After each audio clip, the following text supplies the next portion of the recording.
Assalamualaikum warahmatullahi wabarakatuh. Perancangan dan pengembangan produk. Saya akan mempresentasikan hasil review jurnal model prototyping pada pengembangan sistem informasi. Identitas jurnal. Jurnal yang direview merupakan jurnal yang berjudul Model Prototyping pada Pengembangan Sistem Informasi, ditulis oleh Dwi Purnomo, Universitas Widyagama Malang, Jalan Borobudur nomor 35 Malang, Program Studi Teknik Informatika, Fakultas Teknik, Universitas Widyagama Malang. Email purnomo@widyagama.ac.id. Jurnal ini berasal dari JIMP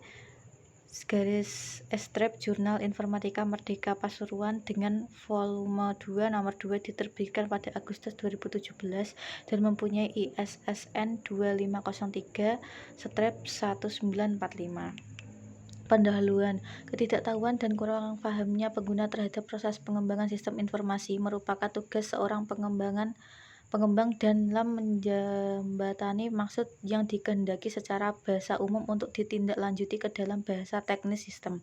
Walaupun terkadang pengembang kurang memperhatikan algoritma alur sistem, perangkat bantu sistem, ataupun model interface yang akan diwujudkan untuk mendekatkan ketidaktahuan pengguna dengan pengembang tersebut, maka harus ada kerjasama yang baik di antara keduanya sehingga pengembang akan mengetahui dengan baik apa yang diinginkan pengguna dengan tidak meninggalkan kaidah serta landasan teknis pengembangan sistem informasi, sehingga pengguna akan mengetahui proses-proses yang akan dilakukan oleh pengembang dan memenuhi kebutuhan sistem yang akan dikembangkan.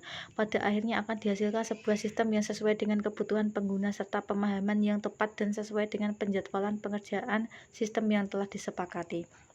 Metode penelitian. OGDP DKK 2012 menyampaikan bahwa prototyping merupakan metode pengembangan perangkat lunak yang merupakan model fisik kerja sistem dan berfungsi sebagai versi awal dari sistem. Dengan metode prototyping ini akan dihasilkan prototipe sistem sebagai perantara pengembang dan pengguna agar dapat berinteraksi dalam proses kegiatan pengembangan sistem informasi. Agar proses pembuatan prototipe ini berhasil dengan baik adalah dengan mendefinisikan aturan-aturan pada tahap awal, yaitu pengembang dan pengguna harus satu pemahaman bahwa prototipe dibangun untuk mendefinisikan kebutuhan awal. Prototipe akan dihilangkan atau ditambahkan pada bagiannya sehingga sesuai dengan perencanaan dan analisis yang dilakukan oleh pengembang sampai dengan uji coba dilakukan secara simultan seiring dengan proses pengembangan. Ada 4 metodologi prototyping yang paling utama, yaitu ilustratif, menghasilkan contoh laporan dan tampilan layar. Yang kedua, simulated, mensimulasikan beberapa alur kerja sistem tetapi tidak menggunakan data real. Fungsional, mensimulasikan beberapa alur sistem yang sebenarnya dan menggunakan data real. Yang keempat, evolutionary, menghasilkan model yang menjadi bagian dari operasional sistem. Hasil pembahasan. Rekomendasi perencanaan sistem. Salah satu hasil dari proses perencanaan sistem menjelaskan bagaimana sistem dapat dimanfaatkan dalam mendukung strategi bisnis organisasi yang berkaitan dengan pencapaian visi dan misi organisasi, yaitu dengan cara membuat perencanaan yang terstruktur dalam perencanaan dan pengembangan sistem sesuai dengan model prototipe sehingga akan tercapai sasaran berikut. Yang pertama, tersedianya akses informasi yang cepat dan akurat kepada pengguna dan pimpinan organisasi. Dengan adanya proses transaksi menggunakan teknologi informasi, organisasi dapat memproses data secara cepat dan akurat. Hal ini harus didukung oleh pengolahan data yang baik sehingga menghasilkan sebuah informasi yang berguna dan sesuai kebutuhan pengguna sebagai pendukung kegiatan operasional serta mendukung keputusan para pimpinan organisasi. Yang kedua, tersedianya informasi dan mempermudah kinerja pimpinan organisasi dalam pengambilan keputusan agar menjadi lebih optimal dan baik secara mendukung keputusan yang akan diambil. Yang ketiga, mempercepat aliran informasi ke seluruh bagian organisasi dengan adanya perbaikan dari struktur jaringan dan penambahan hardware dan software. Maka aliran data dan informasi yang dibutuhkan dapat diproses dan diperoleh dengan waktu yang singkat sehingga proses bisnis yang sedang berjalan menjadi lebih efisien. Rekomendasi personil yang menangani sistem. Keberhasilan pengembangan sistem di sebuah organisasi dapat tergantung dari kualitas personil yang menangani sistem. Berikut ini terrekomendasi untuk kualifikasi personil yang menangani sistem, yaitu yang pertama, analis sistem. Pria atau wanita maksimal 27 tahun. Lulusan S1 Ilmu Komputer atau Informatika dengan IPK minimal 2,80. yang kemudian mampu berbahasa Inggris aktif dan minimal pasif. Kemudian menguasai pemrograman web, FB.NET atau PHP, database SQL Server atau MySQL atau Access. Berpengalaman membuat aplikasi berbasis client server, dan terakhir mengerti sistem kerja jaringan dan troubleshooting Windows. Yang kedua, programmer.